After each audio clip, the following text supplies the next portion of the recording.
family meeting, come pay attention. The money come when you stop pretending. The funny talk gon' stop too. I ain't playing games with fucking gremlins. Fuck a goblin, you barely popping. We keep winning, we ain't fucking stopping. You fucking phony, stop telling stories. We can tell you lying for a little glory. Lex Luthor, no Lex Luthor. My heroes then used to shoot the juicer. Y'all shoot the club up for no reason. How I know? There's no one bleeding. Pill poppers are the real monsters. Kill farmer, then kill the doctors. Kill the haters that's always hating on what we doing, cause we popular. Big bag, I'm a big deal. Plenty cash, we skipping jail. Pass and go, we buying blocks, no fish kills, we big whales. Real estate got the market corner. Dudes keep missing, make a target for 'em. Proof in the pudding, y'all eating porridge where we lifting weights every fucking morning. Moonwalk on that heated floor. Take a splash in that swimming pool. No lazy man, we hard working till the clock stop, we making moves. Shut the fuck up, we talking now. Shut the fuck up, we talking now. Shut the fuck up, we talking now. Shut the fuck up, we talking now.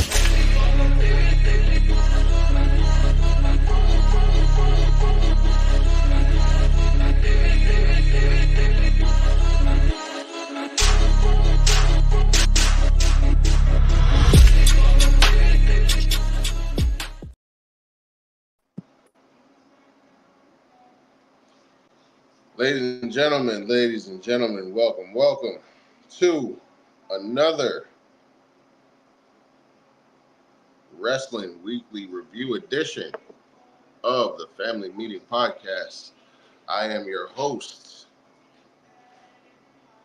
as it says right down there, Beast and Hawaii. As you can see, I'm wearing my Bloodline merch. Got my Jacob Fatu shirt in just in time for the podcast this week. And before we go any further, let me go ahead and introduce my co-host. Nobody, because, I'm here by myself this week. So, you guys get Beast, Rose Mode, whatever you know me as, whatever you want to call me. Okay, you're not going to do that. What? You are not going to do that. I didn't know you was coming on. I wasn't, but you ain't going to do that. I want to show my people. Oh, okay, so I mean, if you want to go back out. I'll actually introduce you. Yay! All right, ladies and gentlemen, coming to the table, joining the table. Some call him the head of the table. I don't call him that, but he does have a seat at the table. Ladies and gentlemen, Mel Hawaii. You're a dick. I ain't coming to the camera because I got a lot of noise and stuff out here. No, you good, but welcome. So, yeah, folks, as always, we had another crazy week in the world of wrestling. And it started with... Wait. What's up? I don't think we're alone at this table. Oh, you don't?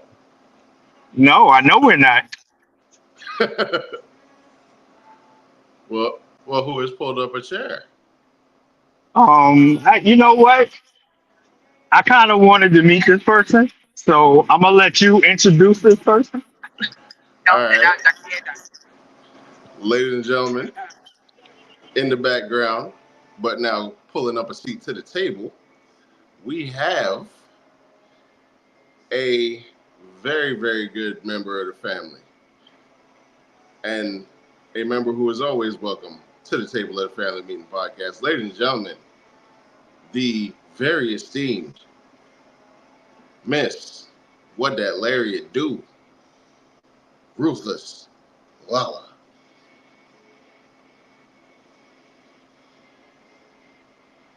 No.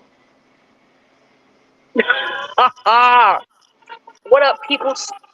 I told you, man, I can't stay on very long because I am at as you can see, I'm at a live wrestling show that is in a nightclub, and I think sometimes at midnight it turns into the strip club, so I feel like I have to be shaken. But you know what? I am improved. That's fine. Right or wrong, so we're gonna see. Listen, listen. Whether or not that happens while you're on here, that's fine. You know, this is the family meeting. You part of the family, and you know the strippers is part of their family now too. So it is what it is. You know. Listen, y'all gonna have to wait for this train to pass real quick. I only got like a few minutes because my phone's gonna die, but I at least wanted to show face. You know what I'm saying? To come say hi and everything.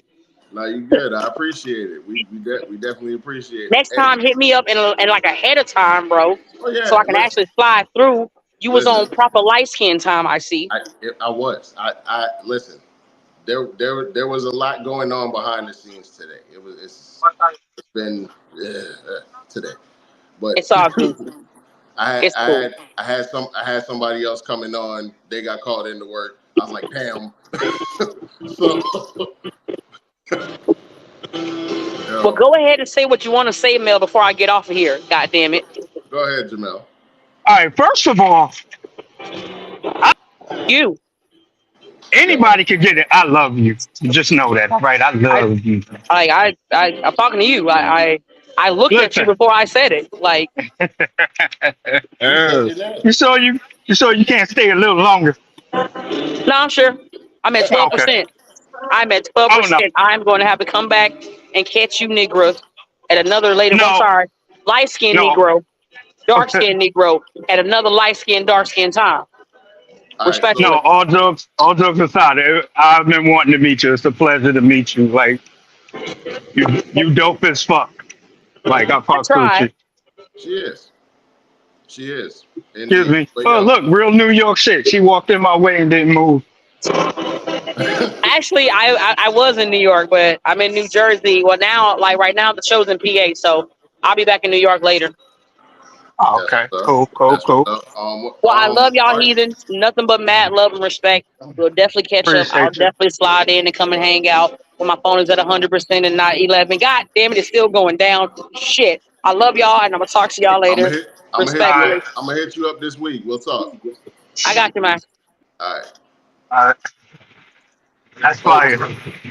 I told you I had a surprise for you. That's fire. Telling you, man, folks, you never know who's gonna pull up a chair to the table. And I just missed my goddamn train. I ain't running for it. So okay. Real shit. You wait. Listen. This is real life on the Family Meeting podcast right now, folks. Real life.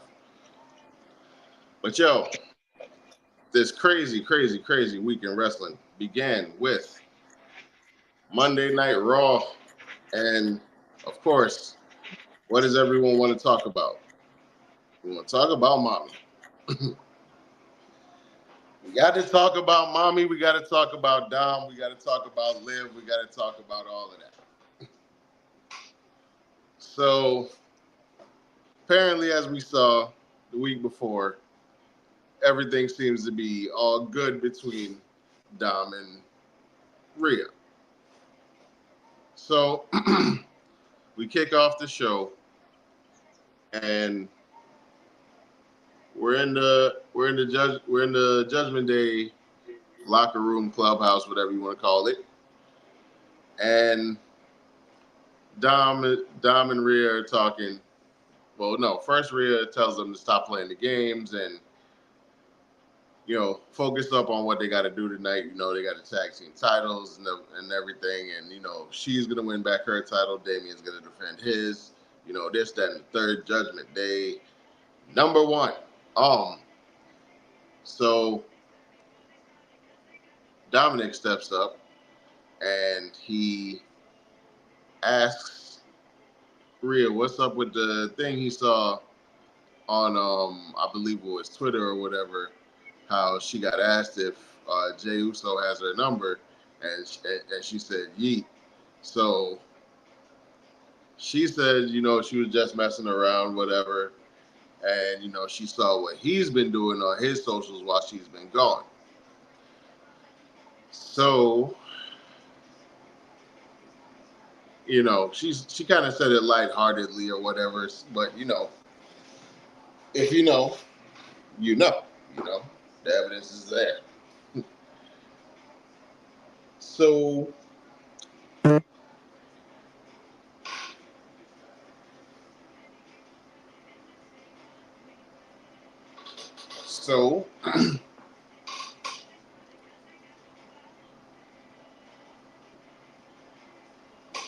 Finn, I'm forgive me, folks. I'm just trying to remember exactly in order what happened. So You know, you don't have to speak too much about it.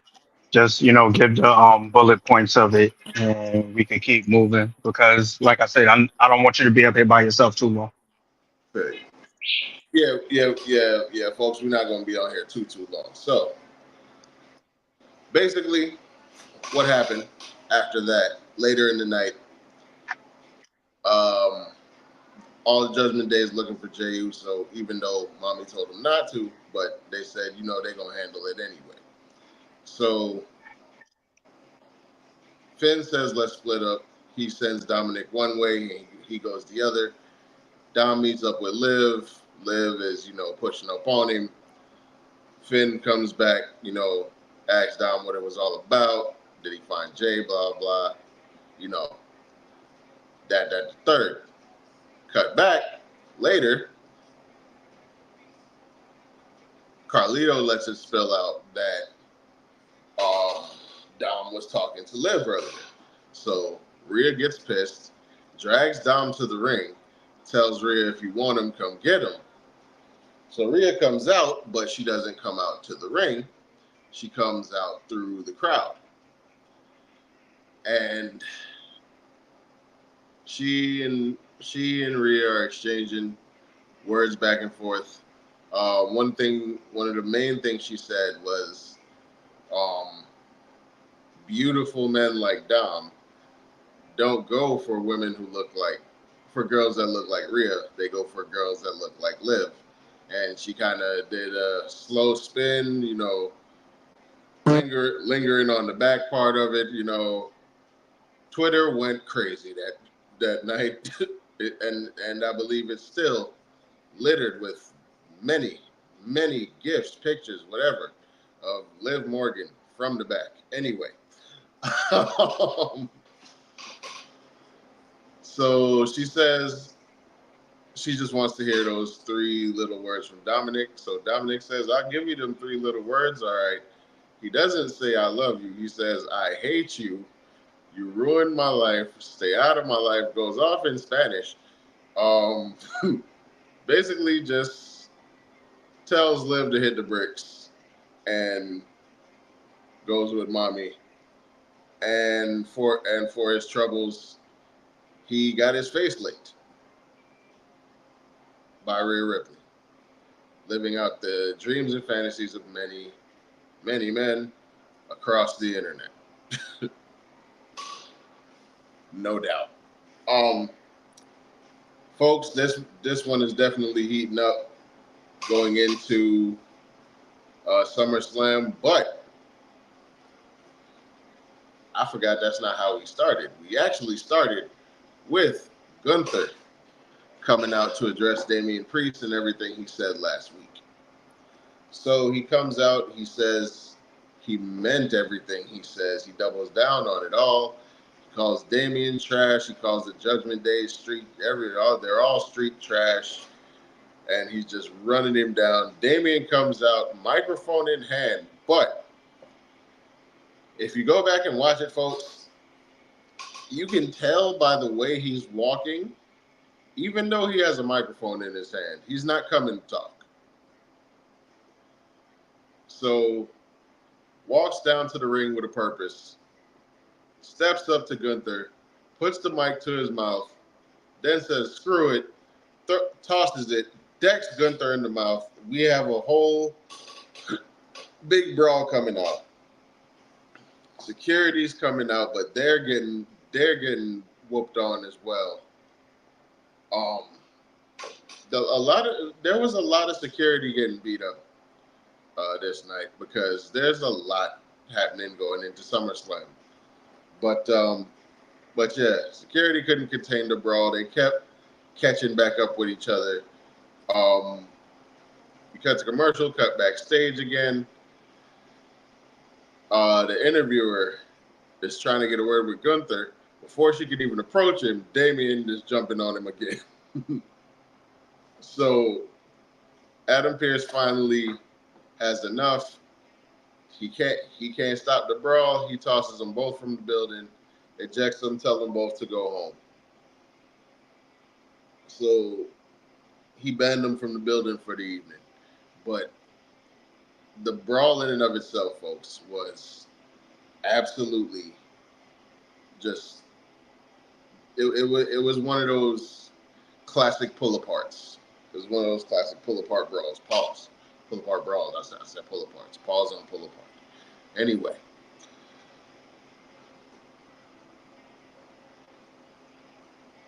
Oh, yes. Drew McIntyre and CM Punk. So Punk has been cleared, calls out McIntyre. McIntyre is reinstated. The match is official for SummerSlam. Punk versus McIntyre. On the condition that they cannot have any physical contact before SummerSlam. If they do, the match is off. There's probably suspensions, likely firings with everything that's gone down here, folks. This one has been crazy. So, you basically had Punk come out. He announces he's cleared. He calls out Drew. Drew comes out. He's trying to provoke Punk, but then Adam Pearce comes out and reveals the stipulation that they can't touch each other. He also reveals that because of how crazy this has been, and a lot of officials have been hurt during all of this, no official will referee this match. They don't want to. So we need a guest referee, and that guest referee will be none other than a man who doesn't like either of them. One Mr. Seth freaking Rollins.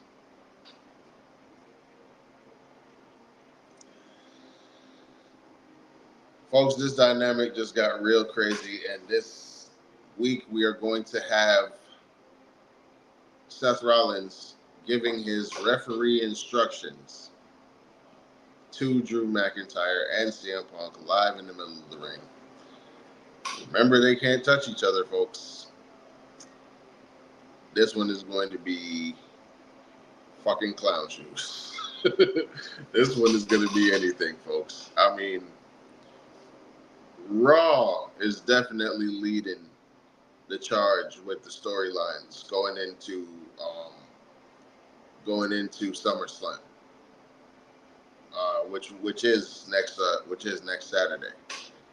So, I mean, Raw is definitely leading the charge going into SummerSlam with the storylines.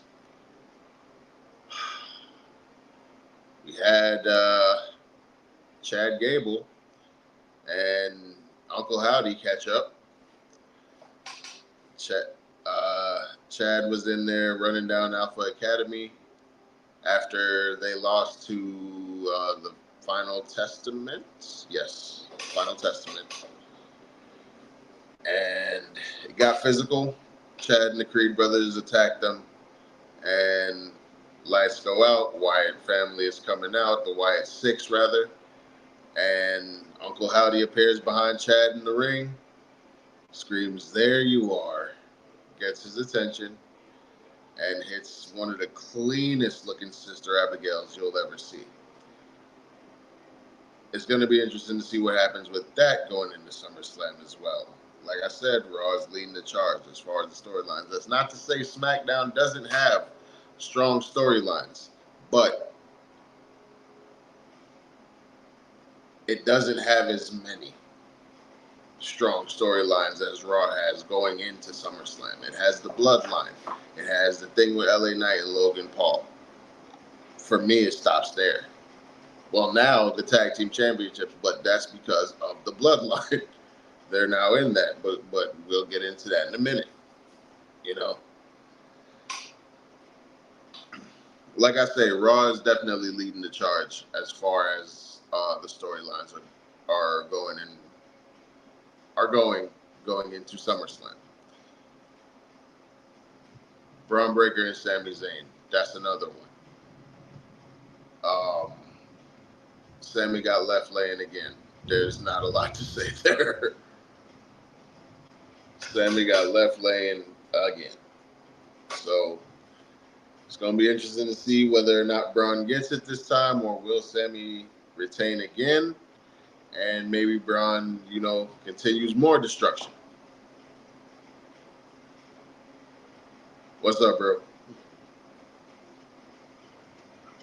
Nothing. I'm on the train, but go ahead. Oh, okay. Think that was it for Raw. Yeah. I'm going to be honest with y'all. I missed NXT this week, so we're skipping it. Wonderful. Let's head on to SmackDown. Wait, we got to stop at AEW. God damn it. I'm sorry. They did Blood and Guts. I have to talk about that, at least. Okay, talk about that. AEW did the Blood and Guts match, which is their version of War Games. Very different from WWE's. We had the Elite, consisting of Matthew and Nicholas Jackson, the Rainmaker Kazuchika Okada, Jack Perry, the Scapegoat, and who was their fifth? Hold on. Hangman Page. Going up against Team AEW, which was Swerve Strickland, the Acclaimed, Mark Briscoe, and Darby Allin. This match was crazy from the jump. It started off with Jack Perry and Darby Allin. So right there, you had it. The Elite had the man advantage after they cheated to get it in the coin toss with a double-sided coin that just said the Elite on it.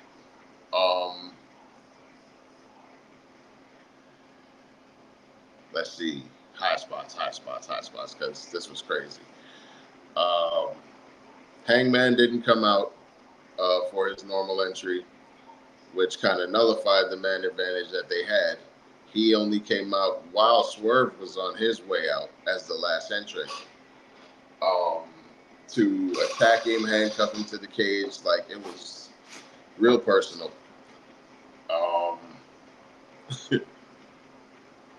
He only got in the cage when the Bucks told him to get in or he's fired. So there's tension there. Him and Okada don't like each other, and they're on the same team, so there's tension there. I think that's going to be a match at All In.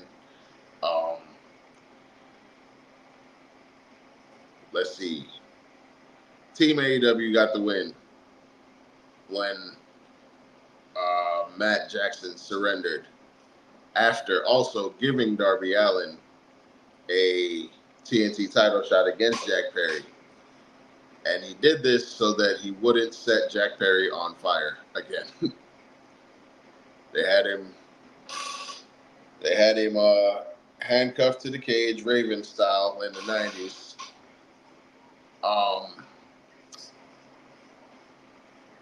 He took a unprotected chair shot to the head. The chair was gimmicked. Calm down, everybody.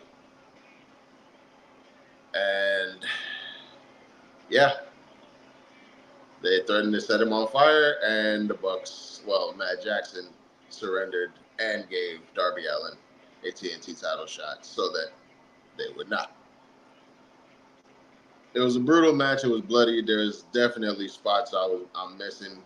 Definitely go check it out.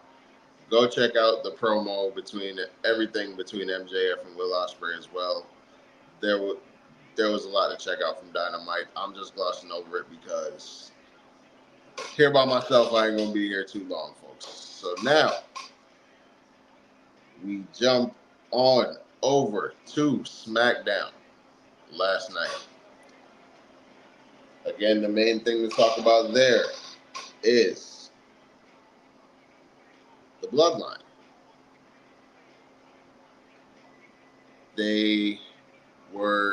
entered into the tag team gauntlet match to see who would be number one contenders for DIY's tag team titles next week on the Go Home show going into SummerSlam. At first, Nick Aldis told them that they would have to forfeit their opportunity because Tonga Loa was injured and couldn't compete with Tama Tonga. They said, nope, Bloodline's not forfeiting anything. So instead of Tama Tonga and Tonga Loa in the gauntlet, it was Tama Tonga and Jacob Fatu.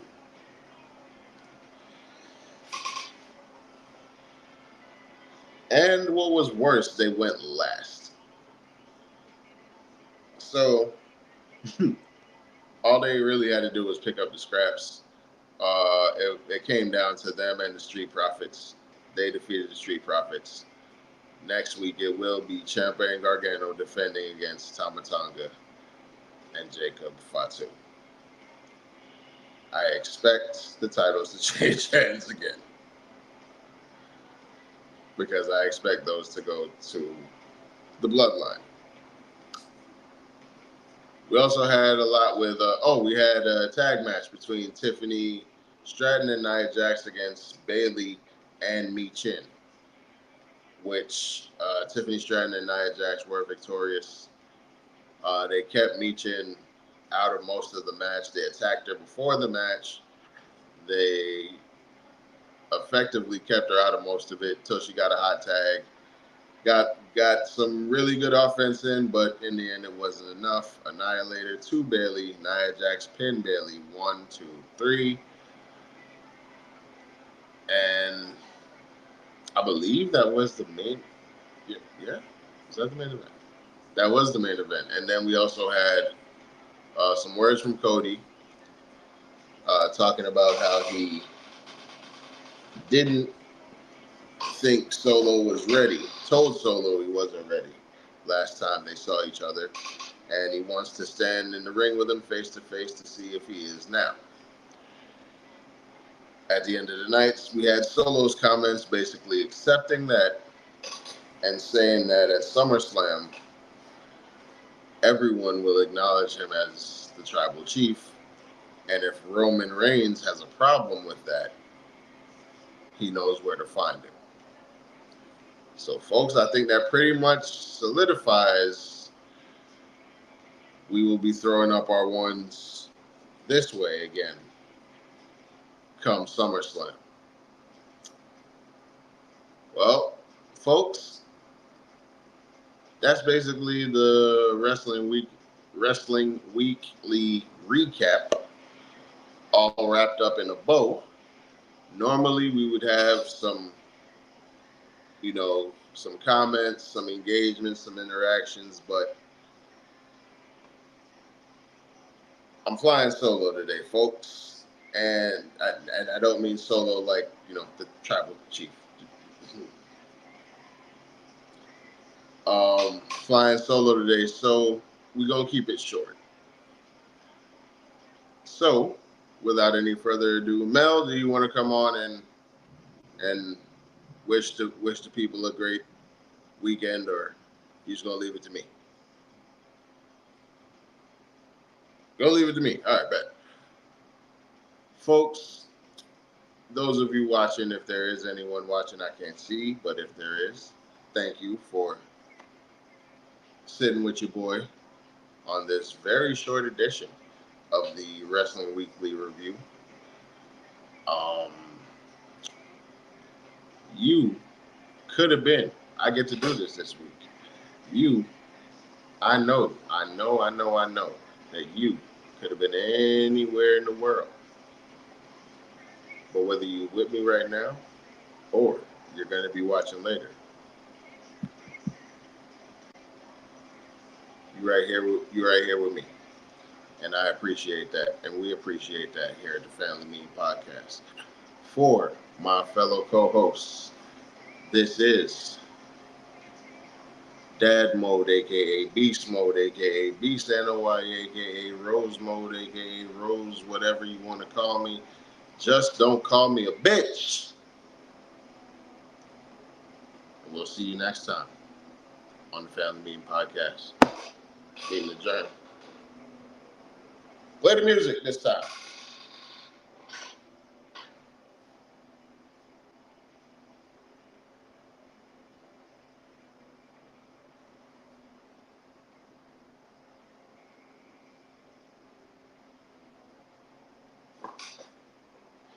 If my engineer can hear me, I have just wrapped up the show.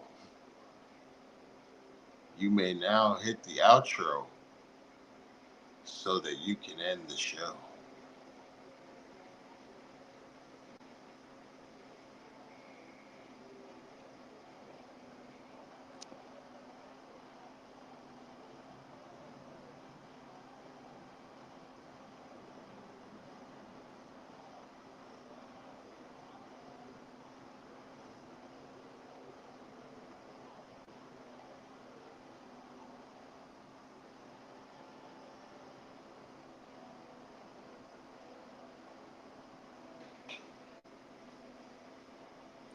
Okay, folks, so I'm going to go ahead and end the show. I'm going to go ahead and leave. And when he finally sees that I have left, he'll go ahead and cut it off. And when he does that, remember that I said you could have been anywhere in the world, but you're here with me, and I appreciate that. And also that I said, thank you for coming to the Family Meeting Podcast. Meeting adjourned.